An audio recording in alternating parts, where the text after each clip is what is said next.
Hello everyone, today we're here to talk about the KTT Mallos from Alphakeys. They were designed and purchased from them altogether. These are a light tactile that resemble a similar typing feel close to a Cherry MX Brown. They are priced at $250 for 10 switches and make a great budget tactile. I'm going to be doing a stock overview today because I feel that the only thing needing to be lubed is the spring. That lets off a tiny bit of ping if you don't lube it. The bottom housing is 5-pin and made out of nylon. The spring can come in two variations, which is 55 grams and 68 grams.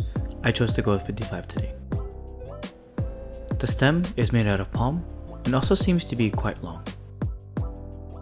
Lastly, the housing uses a clamshell design and the top housing is made out of polycarbonate. I'll be showing you Gateron Browns next to hear the difference.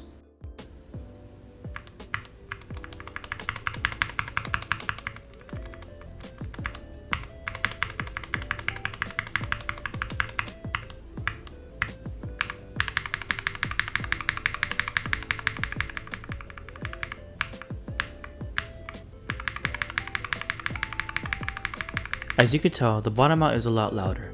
This is due to the longer stem compared to a brown. While it's similar feeling, the biggest difference is a smoother push feel and clackier sound profile. Other than that, that's all I have for you today. Until next time.